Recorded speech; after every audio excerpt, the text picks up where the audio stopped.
Hello, good afternoon everyone. Manang Leads here for another video. Kumusta? Ayan.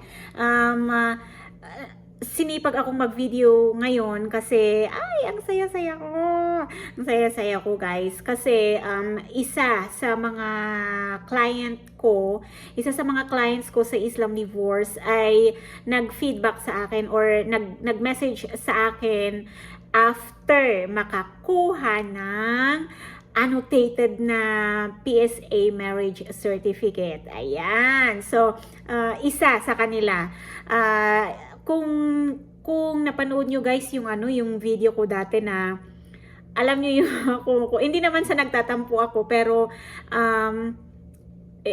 parang ganun pala, parang ang iniisip ko ay ganun pala yun na kapag ka nabigyan mo na ng assistance, yung mga advice, ganun, or kung naibigay mo na yung contact ni attorney, ganun. Tapos ngayon may Islam Divorce na rin ako, nag-a-assist na rin ako. Ganun pala yung feeling na na after ng lahat-lahat ng yun, nung nakuha na nila yung result, nung napadala na namin yung result ng Islam Divorce nila, as in wala na, parang wala na, basta sinabihan na lang namin kung anong next na gagawin, basta pinadala na lang namin yung mga result, tapos as in parang nag-stop na totally yung communication. Pero merong dalawa na nung na-receive na nila yung pinadala namin na result ng divorce nila, nagme-message pa rin sa akin. Pero yung isa tumigil na kasi nga, yun nga, busy din yun sa work kasi medyo mataas-taas din ang katungkulan sa buhay. Kaya pero at least nung na-receive niya yung mga result and then yung mga pinapagawa namin sa kanya as part ng client na yun para ma-finalize tag nito para sa LCR at saka PSA, ganun nga. Nag-update pa rin siya sa akin. Tapos itong isa naman, meron pang isa na as in, nag-send ng marriage certificate sa akin na annotated na. Islam Divorce yun guys, Islam Divorce yun. Kaya yun yung sinasabi ko guys na kung legit yung processor nyo, hindi na dapat sila yung magbibigay sa iyo ng marriage certificate. Dapat kayo mismo ang makakakuha dun sa PSA na annotated na talaga. So, depende na lang siguro yung style nyo pagkuha. Kasi, yun nga, yung sinasabi nila na yung iba walang annotation, ganun. Bakit ganun? Kaya yun yung sinasabi ko na oo, meron talagang ganun pero divorce naman na talaga. Hindi ko rin masasagot kung bakit. Kaya ang maalala ko, may vlog ako dati na sabihin nyo na lang. Sa unahan nyo na lang yung staff dun sa PSA na annulled na ako or divorce na ako baka makalimutan yung ilagay dyan. Ganun na lang. Para hindi masayang yung time nyo na pupunta dun sa PSA tapos walang annotation. Divorce naman talaga kayo. Meron daw talagang ganun na hindi inilalagay. Pero yung client ko kahapon, ang saya-saya ko talaga kasi as in naalala niya ako na sabi niya, Manang Leads, eto nakakuha na ako na yung pamilya niya dito sa Pinas kasi nasa abroad siya. Tapos, yun nga, nakakuha yung family niya dito after a month. Sabihin na natin 1 buwan yata. Yun. Mula nung iniregister sa PSA. Oo, parang nung 1 buwan ko siya kachat na naibigay na daw sa PSA yung copy nila. Tapos kahapon, nagluluto ako ng chili paste. Biglang may nasend sa may nasend sa akin na images tapos yung mga message niya na sabi niya thank you. Ay, ang saya-saya ng feeling pag ganun. Kaya naaalala ko tuloy yung mga nagme-message sa akin na scam, na Diyos ko po, ang laki-laking pera. Kaya guys, mag-ingat-ingat po. Lalong-lalo na yung mga nag-o-offer ng mura. Mag-ingat kayo dun. Isipin nyo na lang, may mura pa ba ngayon? Yun ang isipin nyo. Kapag ka nag-process ang mga yan, maggagasolina ang mga yan, magkano na? Tapos ang hihingiin lang sa'yo, 50K? Imposible yun. 90K? Hindi ko naman sinasabi na pero walang ganun. Walang ganun. Too good to be true yun. At saka mag-ingat kayo dun sa nag-o-offer talaga ng mura, tapos sa kasagsagan ng process nyo, sasabihin na ay kailangan nating magbayad ng ganito, kailangan nating magbayad ng ganyan, si ganyan. Yung may babayaran na tao, walang ganun sa Sharia. Kasi kapag once na kami pag binigay na namin dun yung requirements, sila nang bahala dun. Ang gagawin na lang namin at saka kayo na magpa-file, maghintay, ganun. Maghintay, wala na yung, may babayaran na tao, may babayaran na Poncio Pilato. Wala nang ganun. Pero, late na pagka ganun kasi, ewan ko na, syempre nakabayad na kayo sa kanya, ongoing na kayo sa kanila. Ay, ano pa nga ba? Ang ipagdasal nyo na lang kapag ka na punta kayo sa ganun na processor, pagdasal nyo na lang na legit. Para kahit man lang ganun, basta importante, mapapawalang bisa yung kasal nyo.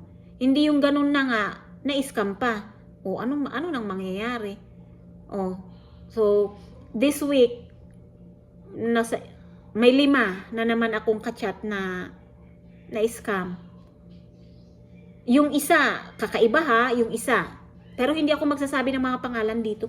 At saka hindi ko naman kilala yung mga nagchat-chat sa akin. Yung isa, ang usapan is annulment. No appearance. Tapos 1 taon na lumipas, walang nangyari, wala pa rin. Tapos biglang sasabihin, inilipat daw sa Sharia. Inilipat daw sa Sharia. Wow, ang galing naman ng ganung proseso. Mag-ingat kayo sa mga ganun. Ang ending nun, scam. Kaya yun, nag-i-inquire sa akin. Kaya lang, sad to say na nawalan na daw ng gana yung fiancé niya. Kasi isipin natin, lalong-lalo na hindi lahat ng foreigner may pera. Kaya pag ingatan natin yung ingatan ninyo yung mga pera na itinutulong sa inyo na halimbawa sa annulment, sa Islam divorce. Yan. So, nagsermon na naman ang manang leads. Pero nakakapanghinayang kasi talaga, nakakapanghinayang. Ako kasi dinidiretso ko na yung presyo ko, bahala, take it or leave it. Pero yun na yun. Itong yung last nga na clients ko hindi ko alam na hindi ako nasabihan na may price increase pala. Ay, ipinaglaban ko, sabi ko, late nyo naman na sinabi sa akin yan, nasabihan ko na yung mga clients na may price increase bago nyo sinabi yan. Pwede bang yung na lang ang bayaran nila, yung basta pinaglaban ko sila, kaya hindi sila nagbayad dun sa hinihinging additional kasi nga hindi nila ako in-inform na may price increase pala. Yung miscellaneous na lang ang binayaran. Pinaglaban ko yung mga clients ko talaga. Kasi unfair yun. Ayoko sa ganun. Ako naman ang madadali. Ako ang madadali dun Ako ang madadali dun. Kasi ako yung, tapos permit ko, legal identity ko yung ibinibigay ko sa client, di ba? So parang unfair. Kaya sabi, pinaglaban ko talaga yung mga latest na client ko na hindi na sila may binayaran sila pero at least man lang hindi ganun kalaki dun sa hinihinging increase. Hindi ako papayag dun. So, at least, nasa 1/3 lang yung binayaran ng clients ko. Nasa 1/3 lang. Hindi yung talagang as in hinihingi na price increase. Sabi ko, hindi nyo ako in-inform agad. Kaya, yung nasabi ko sa kliyente, ganito lang. Sabi ko, ganun. Ayun, wala silang nagawa. Pero, yun na nga, sa ngayon, may price increase na talaga yung ano, may price increase na talaga yung tag nito, yung presyo namin. Pero dinidiretso ko na para wala na yung sasabihin na price increase. Hindi ako papayag dun. Hindi talaga. Kaya yun guys, ayan, napachika tuloy ang Manang Leads. Ay, thank you so much sa mga nanonood pa rin. Meron pa rin naman naabot pa rin ng 100 plus yung views ko. Kasi parang naubusan ako ng sasabihin, kundi yung ano, yung pag-assist ko na lang sa inyo na ano, yung ang maipapangako ko lang, at least legit yung mapupuntahan nyo. Kasi dadaan kayo sa akin. Parang pangalan ko na rin yung isinusugal ko dito kasi ako ang babalikan nyo kapag ka ano. Pero syempre ayoko namang ako ang mabalikan, so sinisigurado ko muna na legit yung ano, yung proseso natin. Kaya yun guys, thank you so much sa mga nanonood. And tag nito, baka may mga kakilala kayo dyan na nangangailangan din ng assistance for Islam divorce or service ng annulment lawyer. Meron tayo niyan ha. Message lang kayo sa akin. Wala nang lawyer sa Islam divorce guys, sa annulment lang yun. Kaya yung sa Islam divorce, sa akin na yun. Kung annulment ka, doon ka kay attorney. Pero may referral fee, 5K. Ayan. Okay, so bye-bye na. Huwag nyo nang tawaran yung 5K na referral fee ko dahil 101% naman na legit ang makukuha mong attorney, magaling pa. Okay, bye-bye.